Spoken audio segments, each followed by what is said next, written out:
Imagine yourself waking to life and discovering yourself in a dead, cold, barren world.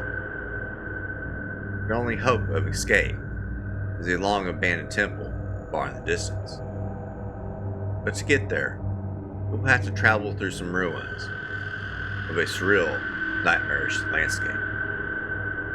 Ones that combine life, the biological, with that of the mechanical, in a way that very few have seen. But you are not alone wandering these dead halls. For in there are some organisms, ones that should never have been to life. Will you be able to survive and make it to the end? Find out. We talk about Scorn.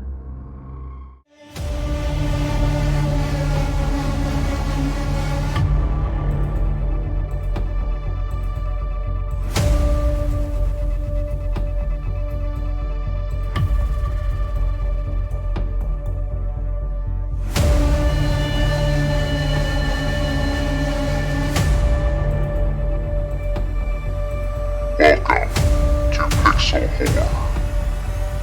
Please be warned before you hit A to continue that there is no pausing and there is no exiting.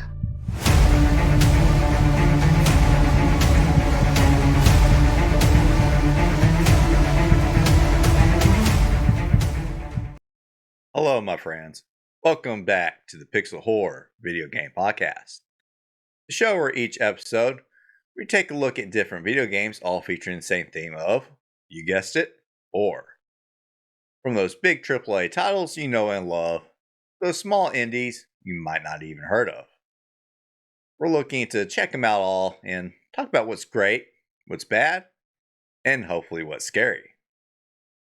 I'm your host into this little journey into the darkness, Duke McCracken.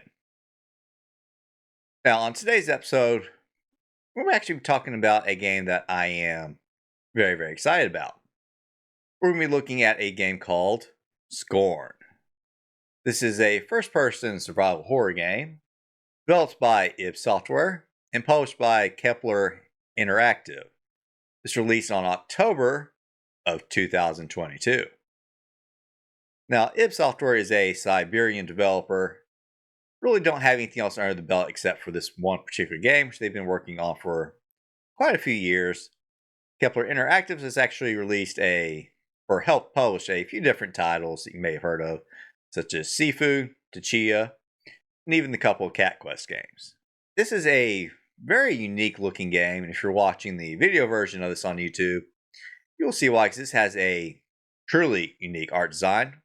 One that from when I first saw it, I was absolutely captivated. They drew a great deal of their inspiration from the works of a couple of fairly famed artists. The first being H.R. Geiger, a Swedish artist who's probably most popularly known for his work on a little bit of a, somewhat famous horror movie franchise known as Alien. It's also been inspired by the works of Zdzisław Kinski, a Polish artist who's known for doing a lot of kind of post-apocalyptic type artwork. And put these guys together, you're getting some very, very dark stuff. But stuff that's very appealing. Let's talk a little bit about some of the development that went into this game.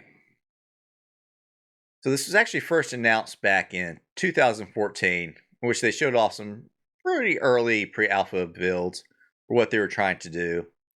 Their kind of vision was kind of going to the world of the space jockeys from the Alien movies. You don't know who the space jockeys were. They were very tall, humanoid-like beings, but ones that we never really got a lot of answers on until some of these later Alien movies that came out over the last couple of years, and still there seems to be quite a bit of mystery of them. Now, with the showing of this early pre-alpha build, they're really hoping to draw up a lot of, attention, because they did need a bit of help trying to finance this game. So they did turn to a very famous place that a lot of indies seem to be turning to, and turned to Kickstarter.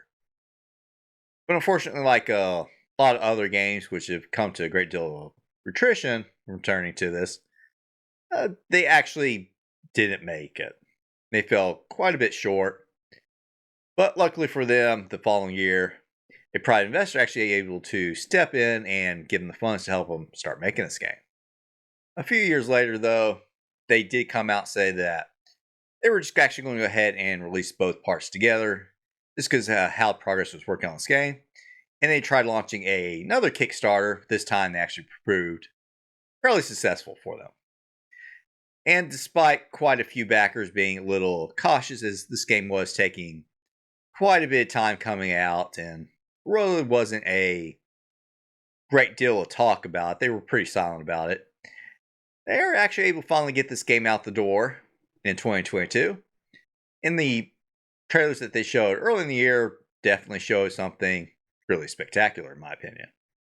Now, as far as reviews for this game, it's actually receiving pretty well mixed to average reviews. A great deal of people and websites definitely praise the art style, as well as some of the puzzles that go into the game.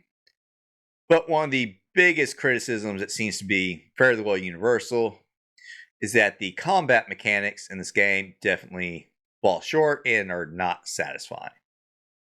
But overall, it's actually done somewhat fairly well. It's been released on next-gen consoles, so PlayStation 5 is actually going to be coming out here pretty soon.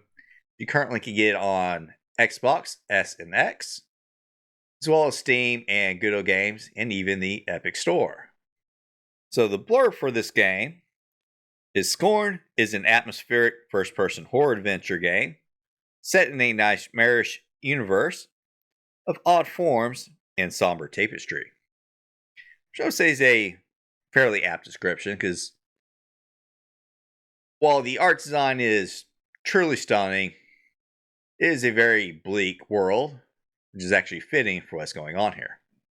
For my personal thoughts on the game, I actually did try this out a few months ago, and I actually did very much enjoy it. I would agree that the combat is definitely the weaker part of the game. It could use either much improving or maybe even been possibly pulled out. As far as the style and the general horror for it, I would actually fairly much recommend this game for quite a few people.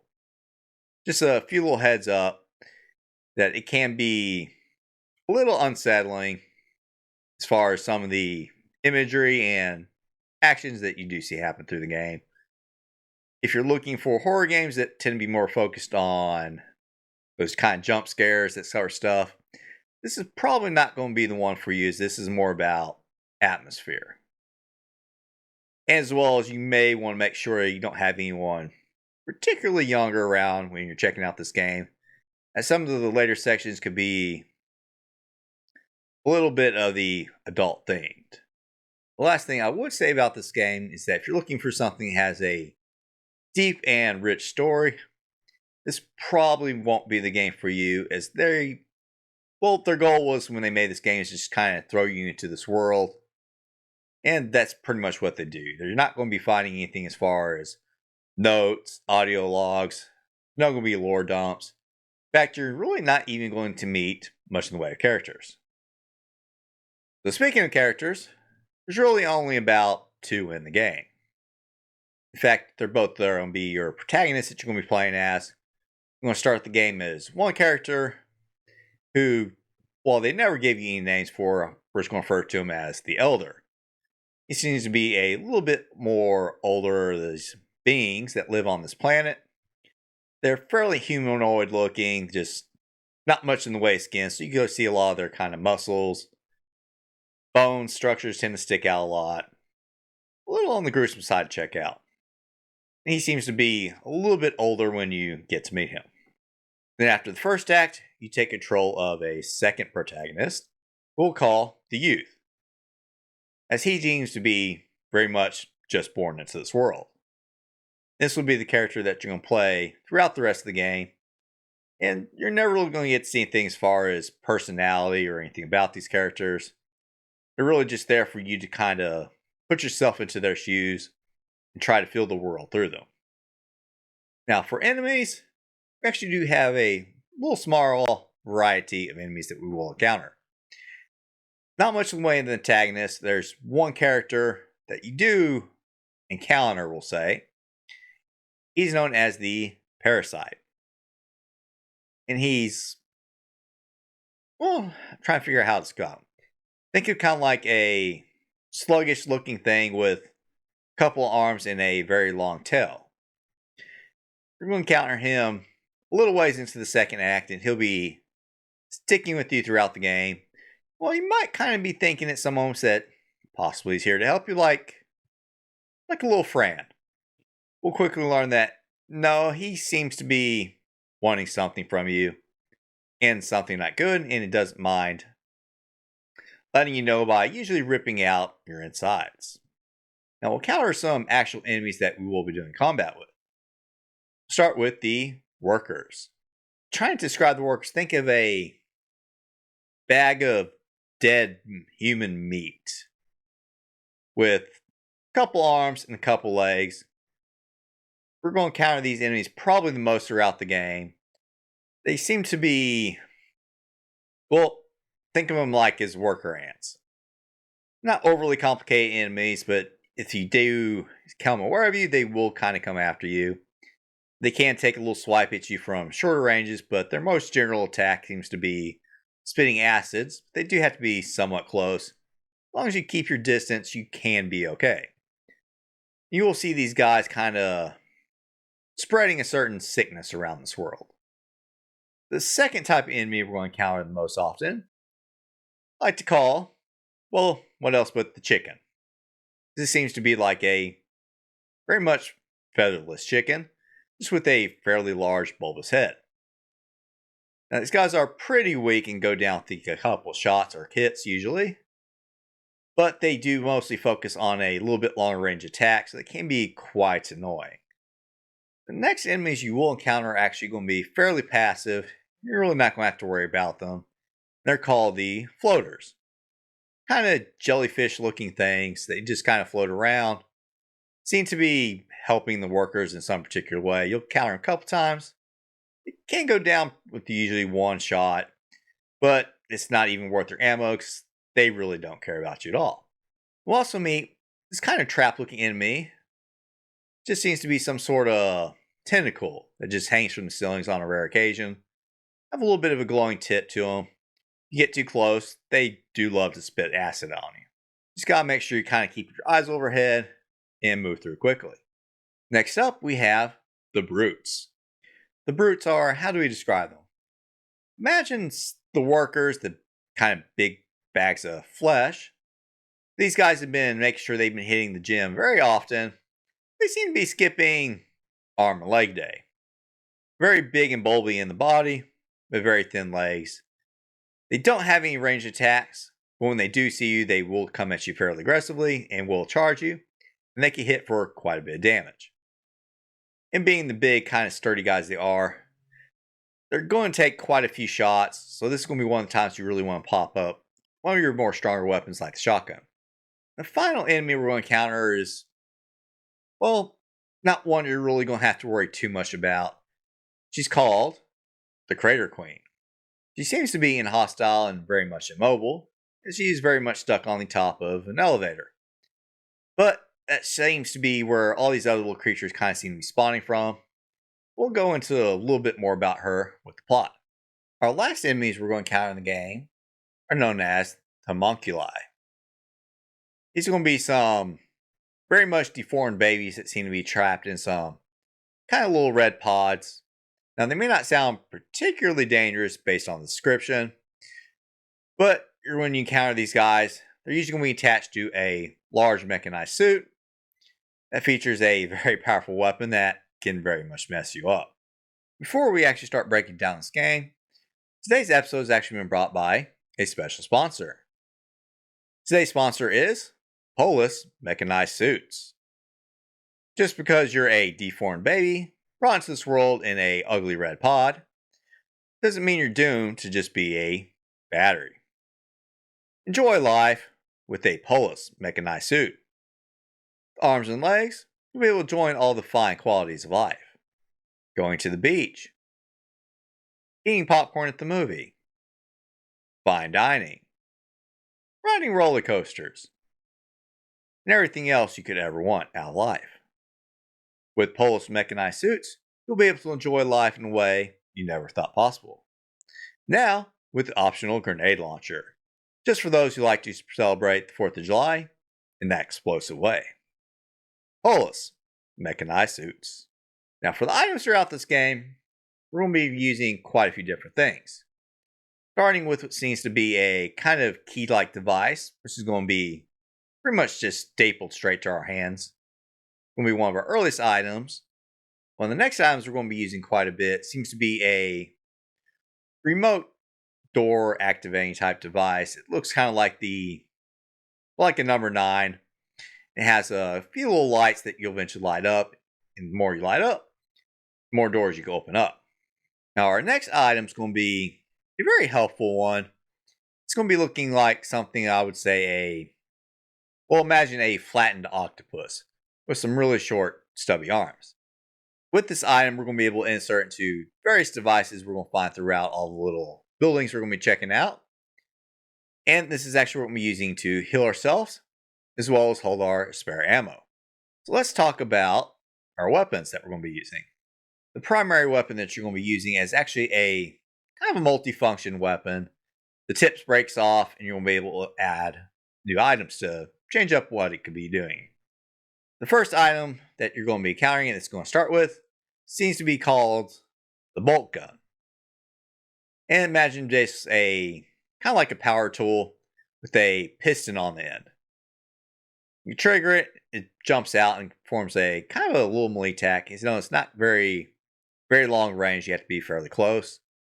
It also doubles as an item that you're going to need to open certain doors. The next attachment we'll find is basically a pistol. It's an okay weapon. You're going to find the most ammo for it, and it's probably going to be your primary weapon, I would say, to use throughout the game. The workers you can usually take out in probably 3 to 4 shots. Chickens tend to go down in 2. Really wouldn't recommend you use this for the brute, though. The third attachment we're going to find is basically going to be a shotgun type attachment. Offers 3 barrels and holds 3 rounds at a time. Not very effective at long ranges, but at short ranges, it is quite powerful. And this is the thing that you're going to want to pull out when you run across those brutes. A couple shots will very much take them down. The final weapon we'll find is going to be in the last part of the game. And it is pretty much a grenade launcher. Very powerful. And for a couple cases, it's going to be needed used or just kind of solve a few little puzzles. But we're not going to have it too particularly long, though, as the last little parts of the game are less about combat and more about puzzle solving. Finally, we're here at the plot. Now, before we go into the plot, it's actually fairly simple. It really kind of leaves things up to you, but we'll talk about stuff the best we can. But this information is basically kind of what you glean for yourself, while some of it can actually be gained from the art book that's available for this game. Before we really go into that, though, let's talk about the setting. This seems to be a very much alien world. One that has come to a very tragic end, as war has left the place very much devastated. A war that was actually between the primary humanoid-like beings that actually lived on this planet and the homunculi, which they were created, be pretty much kind of a slave force for them. Fortunately, the homunculi kind of turned against them and started this big war. And destroyed quite a bit. They tried to make a living afterwards by creating a new slave force known as the Moldmen. But unfortunately, things are just not doomed for this world. Things have gone south.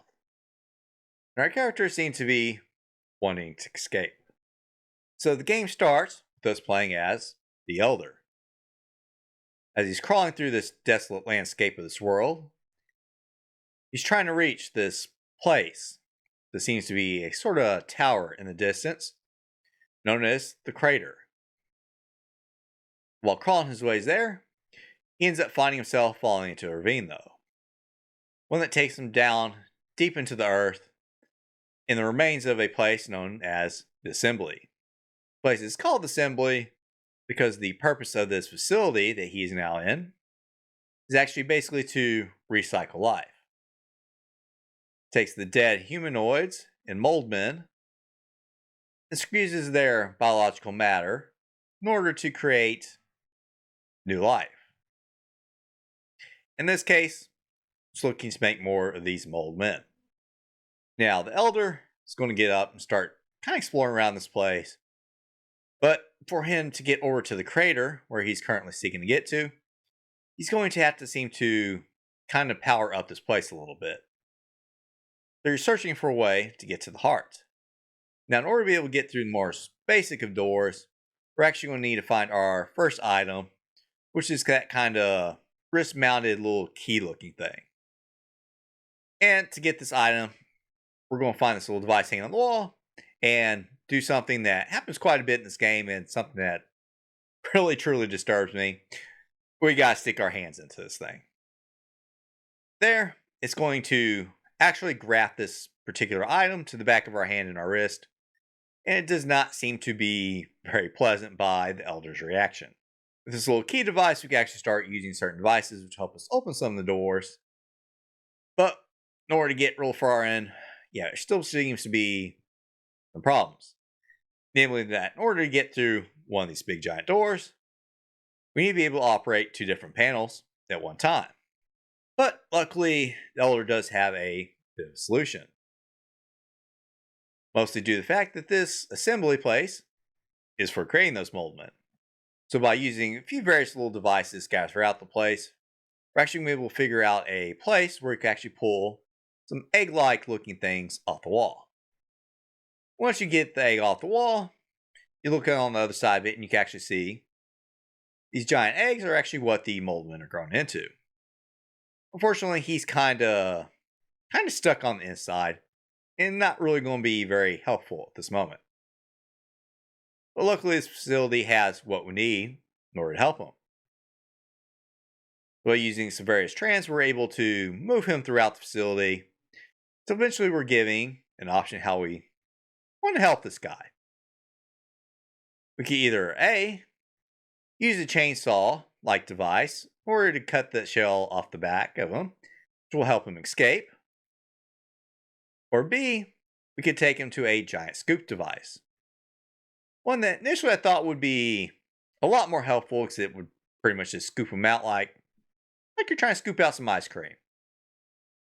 Unfortunately, the scoop is actually pretty violent and will very much kill him and tear him up. Now, not the end of things for you because luckily something does survive off of him and that happens to be, well, an arm. And you can just grab this arm and go throw it to that key device from earlier and then kind of use it on the other console in order to help you open the door. Or if you took the nice route and cut him out, he's actually going to be free and start following you around. Now, unfortunately, these mold men have been growing inside these eggs for quite a while and have become a little bit deformed and messed up. So he's not getting around anywhere particularly too well, as he's pretty messed up. Eventually, he will follow you over to that little device on the wall, where you so graciously take his hand and force it in there. And if you didn't enjoy having your hand in there, he definitely enjoyed it a great deal less than you did.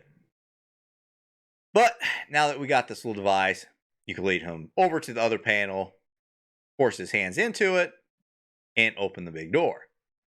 With this big door open, we're able to move deeper in the facility, and it closes behind us, and that poor mold man, who knows what happens to him, but evidently we don't care. It's his problem. Now, deeper into this facility, we're going to be finding our next item. One that's going to be pretty helpful. We're going to find that bolt gun. With this, we're going to be able to use to open some other doors and activate certain devices. Now, deeper into this facility is where we're going to find the heart. And we're going to need to power it up in order that we can make our way over to the crater. So we're going to have to look for certain devices.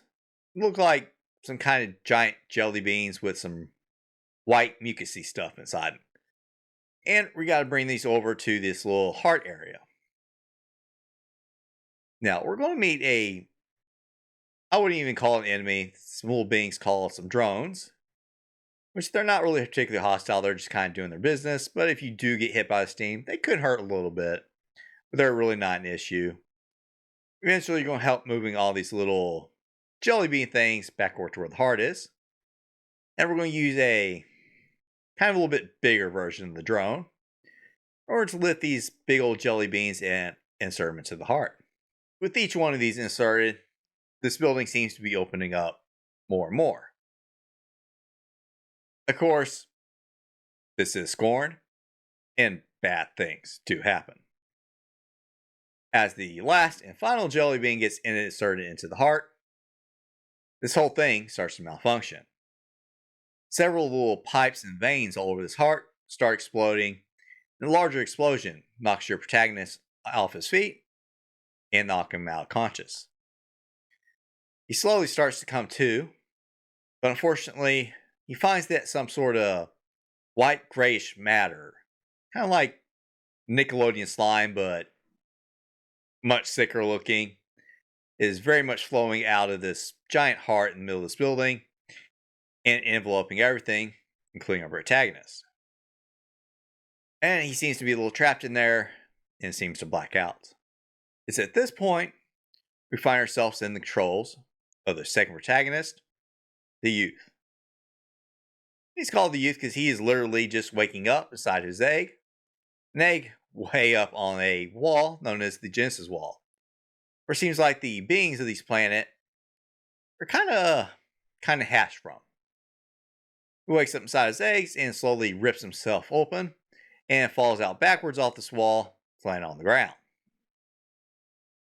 With the last act of pulling out what seems to be some sort of umbilical cord out from his stomach, he's finally free, and what he finds is a world in much worse shape than what we saw before. Not only are things a little bit darker and bleaker, and a lot more decayed looking, we see all around the bodies of We see all around us the bodies of more dead beings just like us, and quite a few. Seems like most of the others did not live very long. Luckily, we seem to be perhaps a little bit more stronger, a little bit more determined. And we start walking our way and finding our way to the outside of the crater. Now, I would assume that at this point, some time has passed. Because based on kind of what we saw from these facilities earlier, they were still fairly much somewhat intact. Not in great shape, but still standing. But through the eyes of the youth, we can see that this place is slowly decaying. It seems to be kind of rotting and very much turning into dust and blowing away in the wind. Driven to find some way to escape this hellish, nightmarish world we've woken up into, we dive deep into the crater. And what seems to be sort of factory-like area or some sort of transportation, I would say is more like it. Quite a few devices used for moving things around. Now, it's not very long that we're in here before we start seeing the first sort of signs of life. We occasionally catch some glimpses of something kind of crawling around, hearing it rustling around. So we know we are not quite alone. Not quite sure what this thing is or what it wants. But so far, it seems to be leaving us alone, but potentially stalking us. But we're not able to make it very far, though, as most of the doors are very much locked. We're going to have to find a way to open these doors. We're going to need a particular item. Or to get this item, we're going to have to use a giant cylinder-like key in order to activate this kind of device in the middle of one of these rooms that has some kind of pod-ish looking things around it. And we're going to have to wander around the facilities that is open to us in order to find some more rings to go on this kind of giant cylinder key. After searching around for a while, looking for more rings to add to this key thing we found, we've actually been able to find another one of those contraptions to add a little smaller key type device to our back of our hand.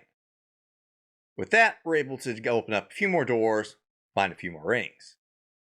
But upon pulling some plugs from some sort of giant device that's powering this giant fan that we need to be able to walk through, while we're trying to exit the room, we finally get a close encounter with this thing that has been stalking us. And I can tell you, it is not pretty. As this kind of flat, almost leechish looking like thing very much jumps on us from the ceiling, using its kind of long tongue to wrap itself around our neck. It's able to climb onto our back, wrap its two arms around us, rip our stomach open, and get a very firm grip on us. One that's way too close. Maybe he wants to be friends, but I'm pretty sure he's not. Now, while this does hurt us quite a bit, there is one little added bonus to this. Or I'd actually say a couple. First being is that he works almost kind of like a really disgusting backpack. He'll actually hold some items for us, which is going to be fairly useful because we're going to be managing a couple different items. But more importantly, at the end of its long tail is actually the bolt gun, which is going to be a very valuable item. It's not only that we're going to need it to open up all these doors, it's actually going to be our weapon because, yeah, we're going to be encountering some more life before long. With all the rings finally added to this device, we're able to activate this little kind of red stalk looking things with these pods on it. Upon activating it, a little contraption at the base of it opens up, and it gives us access to two very helpful items. One being a remote triggering device for when we need to open up the doors, and the second being that kind of flat looking octopus thing that's going to be our healing items as well as our ammo holding up device. With these two valuable items finally in our possession, we do witness one of the pods nearby us actually breaks open, and a humanoid-like being, one a little bit more like us but seems to be a little bit healthier, seems to emerge from it, kind of giving the impression that maybe these beings that, wherever we are perhaps being grown here for eventually taken out and being planted on the Genesis wall outside. But none of that matters because he very much dies on his way out. And either way, we need to be taking care of ourselves. So with this remote door opening device in our hands, we're finally able to delve our way deeper into the crater. Unfortunately, the deeper we go into this building, the worse things seem to be getting for us. For now, the walls are definitely being destroyed a lot more, and they seem to be covered in some sort of very much disgusting, sickening decay.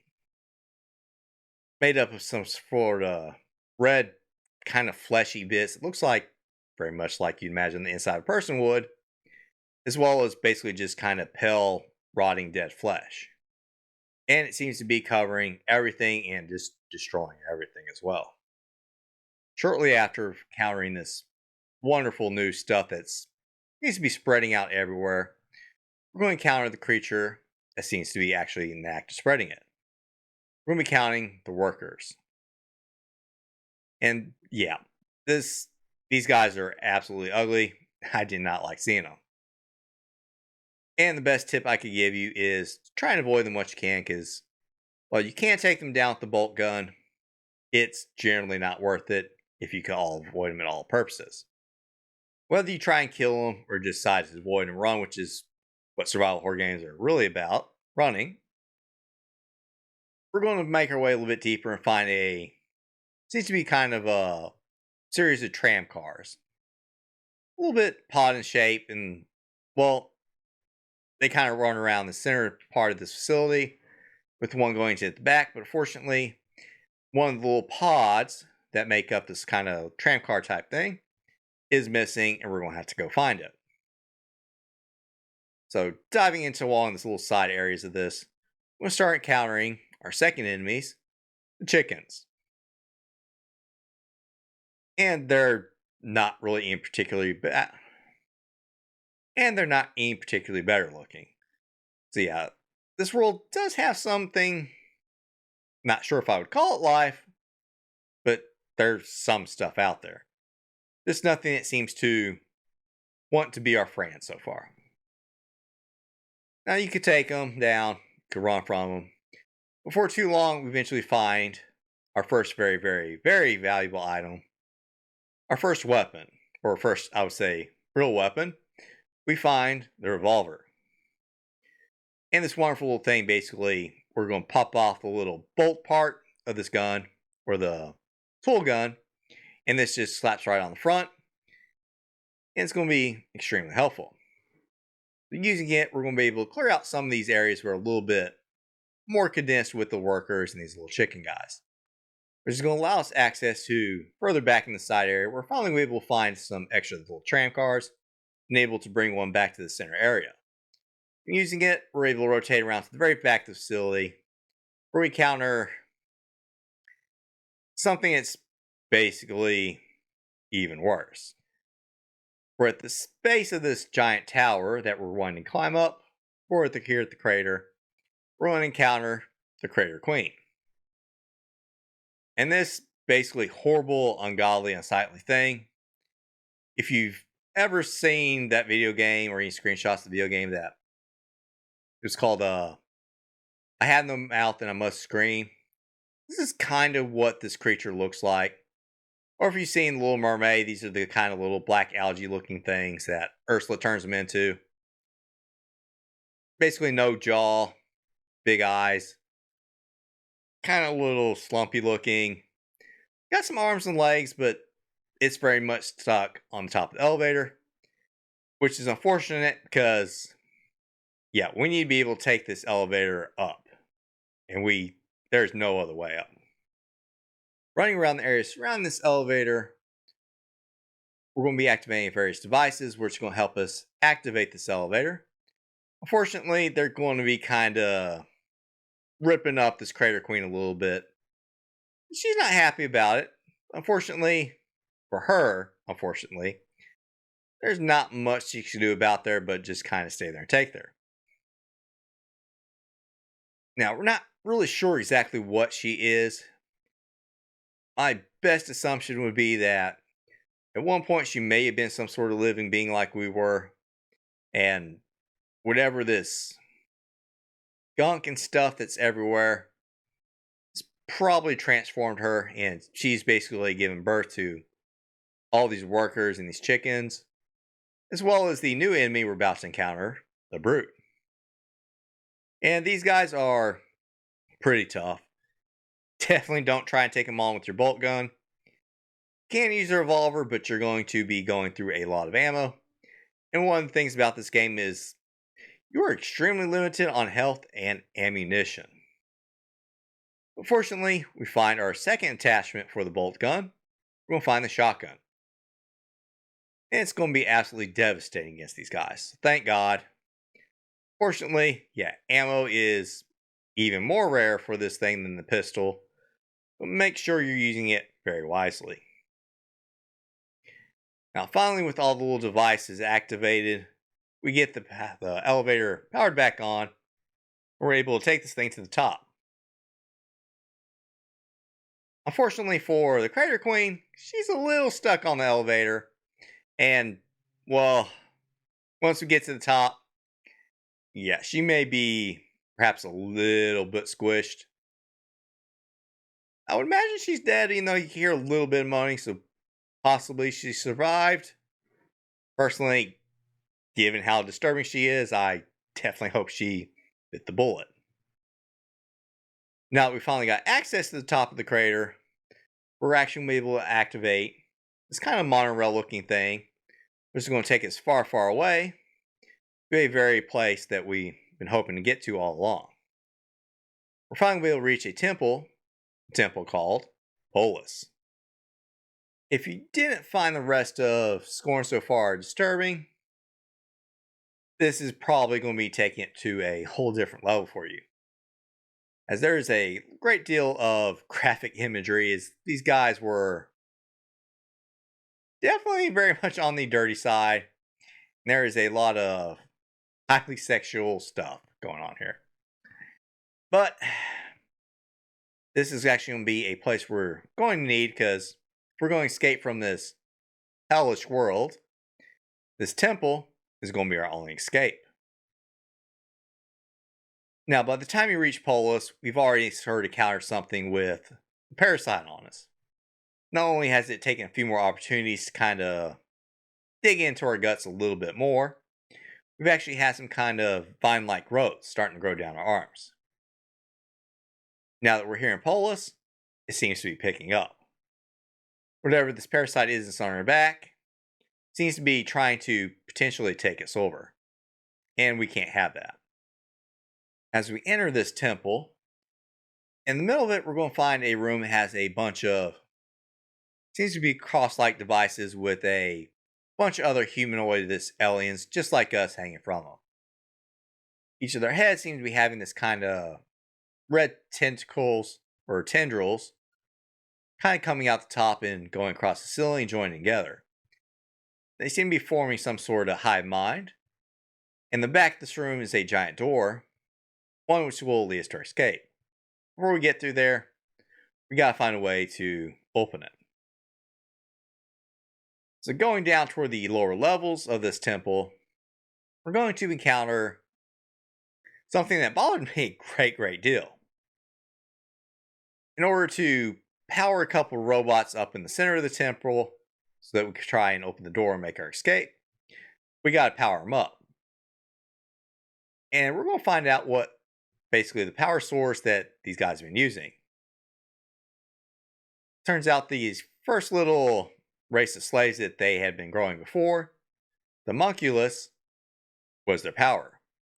And as we've already kind of talked about, the homunculus looks like some very heavily deformed babies. And they're stuck in these kind of giant red tube things. Imagine, if you play Death Stranding, imagine BB in that game, but a BB that's perhaps came out of, I'd say, something like the Hills Allies. It's not pretty. And we're going to find out probably why they rebelled, because how they turn these guys into batteries is you kind of have to put them into the device and basically squish them. Admittedly, not a very glamorous life. As we take these babies and basically throw them in this device and squish them, we're going to learn that they're perhaps not so helpless. And we're going to encounter our first, well, only in closest thing to a boss battle we're going to encounter in this game. We're going to be finding the homunculus in one of their little mechanized suits. And they're pretty tough, especially considering the fact that they have a very powerful grenade launcher, and you don't. In order to combat these guys, you're basically going to have to be kind of dodging and avoiding them, waiting for them to open up some backpacks on their back so they can reload. And that's your opportunity in order to kind of blast away at them and hopefully take one down. Once you're able to take one down, you're finally actually able to grab that grenade launcher just in time because, yeah, another one of these homunculi come down because, yeah, you need a little bit more baby juice to power up these machines. And it's a little bit easier battle. You just have to rob ammo from the back of the dead one. Fortunately, he goes down for too long. With all the little baby juice finally in the batteries that we need, you think it's time that finally make our escape. But yeah, as we already said, this is Scorn, and nothing goes right. Because at this time that this parasite's been on our back, it kind of starts to grow over us in a much more dangerous way. So we're almost completely covered by these vines all over our bodies, to the point that we basically can't even use our hands anymore. We're stuck with the grenade attachment, and we can't pick up anything at all. Now, so at this point is where it comes such a high priority that we finally take care of our little backpack friend. So in order to get down there into this little surgery area, we're going to have to be regularly inserting our hands into these devices, which are going to basically mutilate them and destroy the little overgrowth. It looks pretty painful, though, in order to open some of these doors. Barely getting into the last one in time, we find ourselves in a very disturbing looking little surgery area where we were able to find a contraption that we could lie down in and use it to finally rip off this parasite off our back. With our backpack finally dislodged from us, we're able to take a good look at it. At this point, where you're finally going to start connecting a couple dots. Because on the back of this parasite, you can actually see a face, one just like ours. And given that the bolt gun was actually attached to the tail of this thing, you can kind of put two and two together that this parasite that we've been you can kind of put two and two together that this parasite that we've been traveling with this whole time is actually the first protagonist that we were playing at the beginning of the game. And whatever that white gooey stuff that had burst out of the heart of the assembly had transformed us into something god awful. Parasite, though, he's not happy with this all. He's able to break loose and kind of scurry away into the walls of this building. But unfortunately, while trying to get down to this area, he'd make one last little attempt to basically rip out our insides. At this point, we're very much dying. So stumbling our way back into the center area of the Polis Temple with battery in our hands, we're able to go to the center and activate a couple little bit of robots that are lying around, which then straps us into this little center area with another one of those cross things, which allows us to enjoy the hive mind and take control of those robots. Now, at this point, the only thing that's kind of keeping us alive seems to be this device that we're attached to. It has seen various arms that are kind of trying to do surgery in order to keep us alive. But using these robots, we're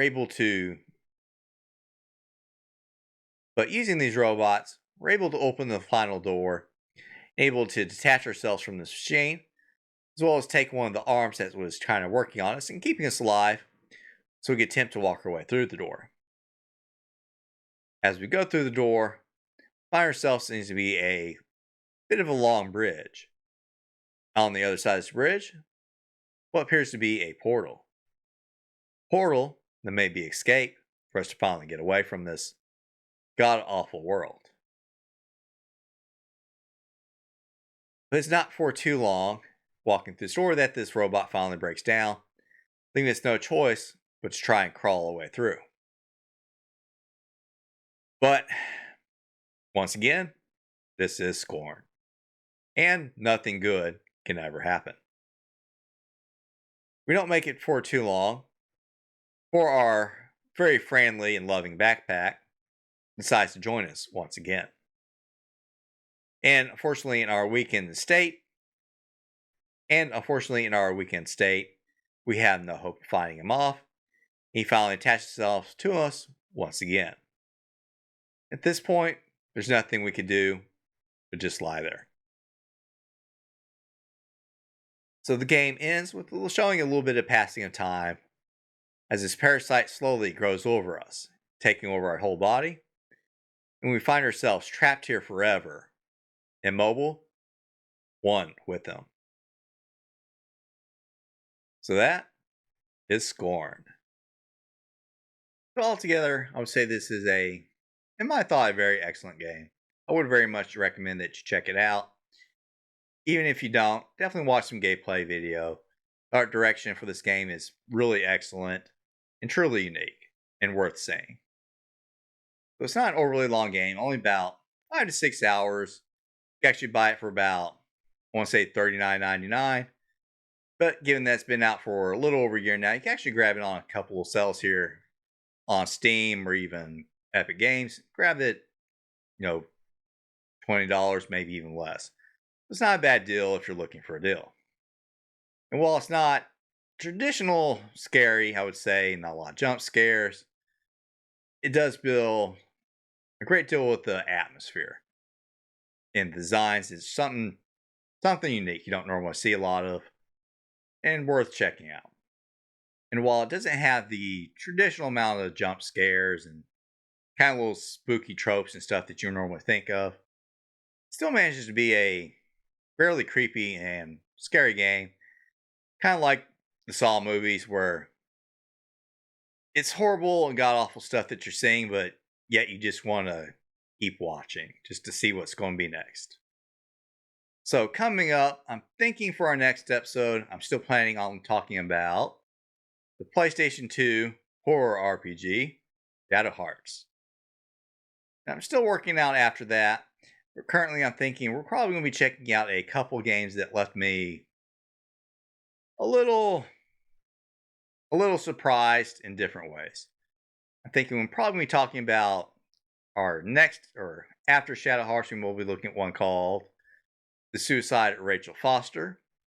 One that, while it's fairly controversial for certain and very important reasons, it gave me some hope for to be something truly interesting. Fortunately, it fell apart in several ways. Then we'll follow that up with, I'm thinking, the Callisto Protocol. A bit more recently released game that had a lot of hope for it. Unfortunately, just didn't quite land. And after that, I'm thinking we might jump back a little bit, check out something fairly earlier. Probably talk about a game called Dino Crisis. Another Capcom survival horror classic. It was released not too long after Resident Evil. So that's going to be our episode, guys. By all means, I'd love to hear from you. If you have any comments, questions, ideas for upcoming episodes, you can just share your thoughts on the game. We'll talk about those on the following episodes. You reach out to me on Twitter or X at JustNewGaming, or you can email me at pixelhorrorpodcast@gmail.com. If you'd like to check out some video versions of this, or even just some fun gameplays of several various horror games and more coming, you can follow me on YouTube at JustNewComGaming, or occasionally I'll pop up on Twitch at JustNewComAll. Finally, if you'd like to support the channel, you can actually do that in a couple of different ways. Got a couple of dollars you don't mind throwing away, you help me buy more games and kind of keep this thing going. I'll have a link below where you can actually go do that. Otherwise, just subscribe, like, share, and leave a good rating when possible. All that helps out to keep things going. So thank you for joining my friends. I do appreciate y'all. Make sure you stay tuned for more upcoming episodes. So until then, make sure you keep your flashlight handy, stay out of those dark corners, and try your best to survive until dawn.